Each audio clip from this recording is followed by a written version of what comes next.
Hi sweetie pies, it's Tazzy for Goddess Guidance. Today's goddess is not a goddess, her name is Mira Bai and she is a divine feminine. She was a real life woman who was born in, I believe, my date might not be absolutely correct because I'm going off my memory, 1495 or 1496. Common era, so about 430 odd years ago.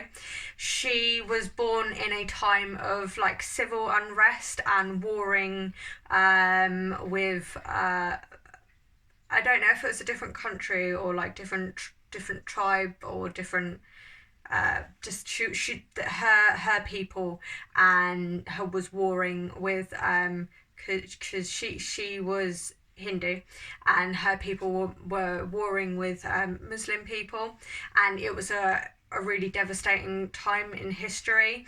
And she brought people a lot of love, light, support, and comfort in such a tumultuous time. She was a poet.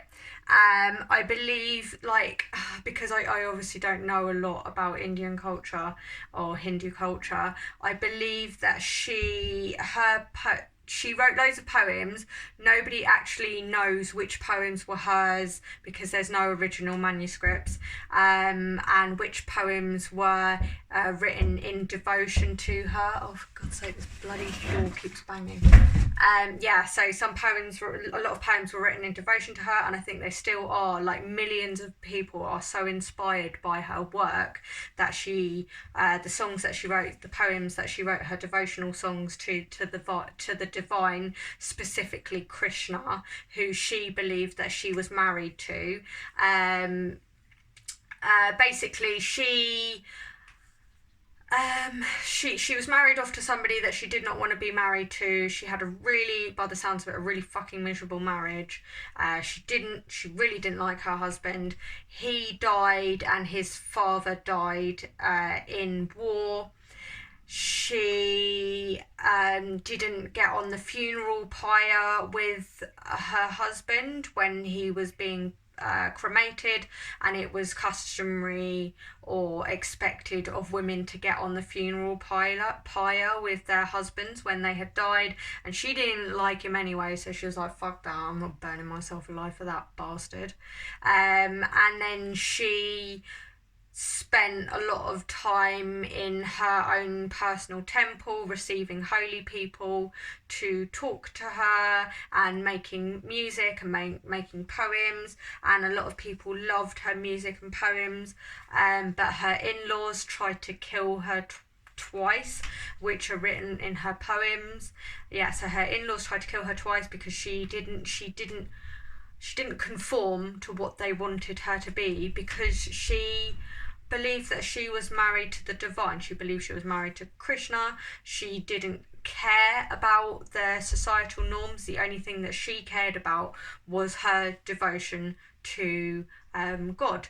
Well, yeah, so she only cared about her devotion to God, so she just completely disregarded what society expected of her. In the end, nobody really knows what happened to her, but they say that she merged into a statue of Krishna because I think her in-law family tried to make her come home when she had escaped them, and she was like, fuck that. So she either disappeared, like she just disappeared, or she killed herself. Nobody knows. And yeah, so she has inspired a lot of people to make devotional art for the divine. So when I pulled her with the Ten of Cups.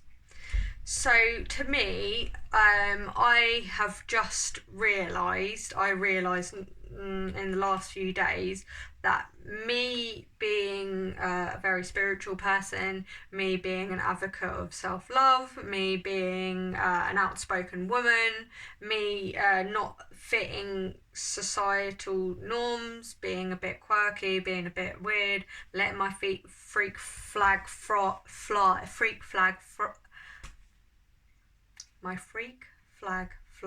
so loud and proudly, is going to be an issue when I I'm going to be dating people, because turns out that men don't actually like that. Men, well, not obviously not all men, but like most men don't like, a lot of men don't like outspoken women. A lot of men don't like very spiritual women. A lot of, yeah, I mean, society. I'm not just going to marginalise men. I'm not going to persecute men. That's not what I'm saying. But society does not appreciate this in a human being. They don't appreciate the strong spirituality and the self-love and the giving a fuck about yourself, etc. They don't want you to do that. So people might treat you differently. People might treat you like you're a bit of a freak, and I have been in the past. People have been like, yeah, she's fucking weird. Like, I wouldn't.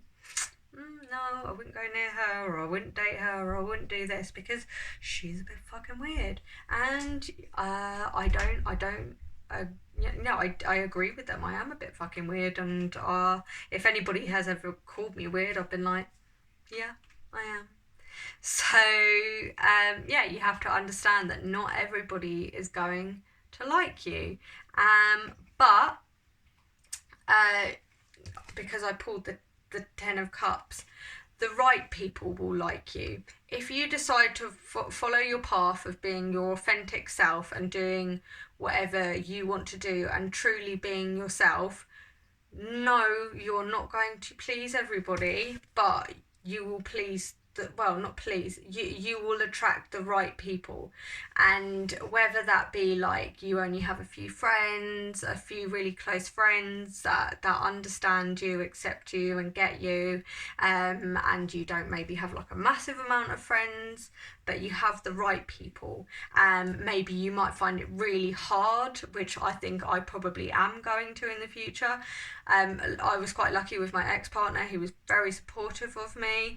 But you know, in the future, looking for a new partner, I'm aware that it might be difficult to me, because I'm not going to settle for somebody who goes, oh, what you do is a bit weird, or somebody who doesn't fully support my path in life that I want to take. And a lot of people aren't going to fully support that, and I'm not going to accept anything less than a very supportive partner. And the Ten of Cups is telling you, don't accept anything less because people want you to be a certain way. Don't accept for somebody who dismisses your path in life. Don't accept somebody who doesn't support your path in life. Just to have somebody in your life, just to have friends, or just to have a partner. Don't accept anything less than somebody who wants to stand under your beautiful rainbow with you and celebrate you in all your weirdness. And then I pulled the Ten of Swords. So if you imagine all 10 of these swords are all the shit that people project onto you. You're weird, like tarot is weird, oh, that's evil. You know, all the standard shit. Oh, tarot's evil. And crystal, why do you have crystals in your bra? Why are you always fucking burning sage? Because I'm goddamn weird, okay? I can't fucking help it. It's the way I am. That's what you have to just say to people. And all these swords are going to be comments and people that don't quite agree with you. And if you allow these people to get to you and wear you down, that's what you're going to be like on the floor. And eventually you'll just go, life ain't worth a damn until you can say I am what I am, and then the sunrise will come up and you will stop caring. You will stop worrying about what everybody else thinks, which is what the black is. And then the sun will come up and just be like, you know what, I fucking do have crystals in my bra. I do read tarot.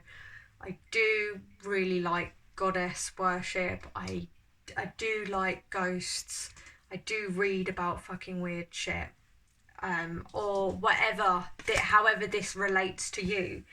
you will be really happy in life if you just accept that you're not everybody's cup of tea, and you're not going to please everybody, and you might not please your parents, and you might not please, hopefully you'll please your partner. But if you're already in a relationship and your partner's not quite understanding of you, hopefully you can get them to see that this is just the way that you are, and they just need to accept you the way that you are. And you have to be the person that implements it, that you are not going to allow people to put you down. You are not going to allow people to make you do something that you don't want to do. If Mira Bai, I hope I'm saying her name properly, if she listened to what people were telling her to do, people told her to drown herself, people told her to step on the funeral pyre with a husband that she fucking despised. And it was like, it wasn't kind of an ask. They didn't ask her. They were like, yeah, you need to go and do this. She had to have the strength and conviction and say, actually, I'm not going to do this because, like, I didn't like him anyway, and I don't like you, and I'm going to go and do what I want to do. And remember, think back to 400 odd years ago, how much strength a woman must have had to go against the status quo. And like I said, her in-laws tried to kill her several times, which is what myth or legend says. They tried to kill her several times just because she did not want to conform. So, I would like to think that you're in a situation where you not conforming just means that people look at you weirdly, and hopefully you're not strongly persecuted, abused, beaten, which I know people still are in certain areas. Which is really unfortunate. I hope that you're not in that position, but you need to basically, this whole reading is that you need to let your freak flag fly. You need to be who you are, because you're just not going to be happy pretending to be anything other than what you are. Okay, I hope this reading has helped you in some way. If you're on my YouTube, give me a thumbs up. If you're on my Instagram, give me a heart, and I love you so much. Mwah.